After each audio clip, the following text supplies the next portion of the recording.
रेखा के पिता दिल्ली में किसी तरह अपने और अपने परिवार का पेट पाल रहे थे, पर एक दिन, अरे रमेश, तुम्हारी बेटी के तो समझो भाग्य ही खुल गए। वकील लड़के का रिश्ता आया है। अरे वाह, कब करना चाहते हैं शादी? अरे वो लोग तो जल्द से जल्दी करेंगे। बाकी शाम को मैंने रेखा को देखने के लिए बुला लिया है। तेरा घर छूटा है तो तुम लोग मेरे घर ही आ जाना। राकेश और उसकी बीवी सारी तैयारी के साथ रोहित और रेखा की शादी कर देते हैं। लेकिन अगले ही दिन, अब देखो रेखा, शादी भली हो गई है, लेकिन तुम ये मत सोचना कि मैं किसी जोधा के गुलाम टाइप रहूंगा। रेखा को रोहित की बात अजीब लगती है। मैं ये तो सोच भी नहीं सकती और ना ही चाहती हूँ, लेकिन शादी के अगले ही दिन इस तरह की बात की उम्मीद भी नहीं थी। रोहित रेखा के मुंह से ये बात सुनकर गुस्सा हो जाता है। अरे काफी जबान भी चला लेती हो। मां सिखाया नहीं कि पति से कैसे बात करते हैं। रेखा अब चुप रहने में ही भलाई समझती है। रेखा, जल्दी से नाश्ता तैयार कर लो। आज पहला दिन है, सारे काम तुम्हें समझा दूंगी। ये नौकरानी है जो तुम्हें बता देगी कि कैसे कैसे क्या करना है। फिर इसकी कल से छुट्टी है। रेखा भी ससुराल में जी जान लगाकर काम करने लगती है। खाली समय मिलता तो पति के वकालत की किताब उठाकर पढ़ने लगती। ये क्या, जब देखो तब पढ़ती रहती है। अच्छा सुन, कल पिता के घर से 20,000 रुपए लेकर आना। मेरे छोटे बेटे की फीस भरनी है। लेकिन पापा क्यों भरेंगे उसकी फीस? अरे बाजी वाह, पापा क्यों भरेंगे? तो ये बता, हम क्यों रखेंगे तुझे यहाँ? क्यों खाना देंगे फ्री में? अरे क्योंकि मैं बहू हूँ इस घर की। तभी वहाँ रोहित आ जाता है। अरे वाह, बड़ी जबान चला रही हो। चुपचाप माँ जो कह रही है वैसा कर, वरना सामान उठा और जा अपनी झोपड़ी में।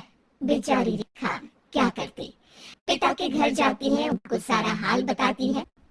पिता भी जैसे तैसे पैसों का इंतजाम कर बेटी को ससुराल के लिए विदा करते हैं। देखा, अब कहाँ से आए पैसे? अरे बहुत माल है तुम लोगों के पास, बस सीधी उंगली से निकालते नहीं। नहीं नहीं माँ, पापा ने अपनी मोटरसाइकिल बेचकर पैसों का इंतजाम किया है। पता नहीं अब वो ऑफिस कैसे जाएंगे। अरे वाह भाई, ये भी हम सोचे। खैर, जैसे तैसे दिन बीतते हैं। रेखा जहाँ एक प्यारे से बेटे की माँ बनती है, तो वहीं उसका वकालत की किताब में ज्ञान और गहराता जाता है। हे भगवान, बुरे फंसे। ये केस तो लगता है कि मैं हार ही जाऊंगा। देखिए, मैंने आपकी इस केस की फाइल पढ़ी थी। इस केस को जीतना बहुत ही आसान है। वाह भाई वाह, यहाँ वकालत की डिग्री लेकर भी मैं समझ नहीं पा रहा हूँ, और तुमने रोटी बनाते बनाते ही क्या समझ लिया। अरे जाओ जाओ, जाकर मुन्ने को संभालो। केस मैं संभालूंगा। ए लड़की सुन, जाकर अपने बाप के यहाँ से 3 लाख लेकर आ। पूरा घर फिर से बनाना है।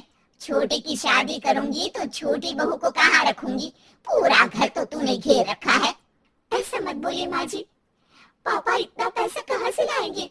अब तो वो रिटायर भी हो गए हैं। हाँ, तभी तो बोल रही हूँ, रिटायरमेंट के पैसे तो मिले होंगे ना। लेकिन वो अगर आपको दे देंगे तो बुढ़ापा कैसे काटेंगे? रोहित रेखा की बात सुनकर गुस्सा हो जाता है। ए सुन, चल अपना सामान उठा, अपना बच्चा उठा और निकल यहाँ से। रेखा के लाख आग्रह के बाद भी रोहित और उसकी सास उसे घर में नहीं रखते। पापा, मैं तलाक चाहती हूँ। बेटा, मेरे पास वकील के पैसे नहीं है। पापा, आप मुझे वकालत करवा दीजिए, अपना केस मैं खुद लड़ूंगी। इस बार रेखा के पिता भी उसे ससुराल ना भेजकर रिटायरमेंट के पैसों से वकालत करवाते हैं। और फिर एक दिन कोर्ट के बाहर, रोहित, आज तुम अपना ही केस हार गए, वो भी उस लड़की से जिसकी तुमने कभी कदर ही नहीं की। रेखा, मुझे माफ कर दो। मैं इतनी बड़ी अमाउंट कहाँ से लाऊंगा? मैं हर महीने पैसे नहीं दे सकता तुमको। पैसे वहीं से लाना जहाँ से तुम मेरे पापा को लाने के लिए मजबूर करते थे। एक पिता अपनी बेटी की शादी उसकी खुशहाली के लिए करता है, ना कि सारी जिंदगी कर्जदार बनने के लिए। अरे, मेरे ही बेटे की किताब पढ़ पढ़ कर ज्ञान बांट रही हो। वकालत वकालत की किताब तो ससुराल में ही पड़ी थी ना? बिल्कुल, यहाँ मेरी गलती रही। जिस पैसे से मैंने इसकी शादी की थी, मुझे वो पैसे पहले इसकी पढ़ाई में लगाना चाहिए था। और आज रेखा एक जानी मानी वकील के रूप में काम कर रही है।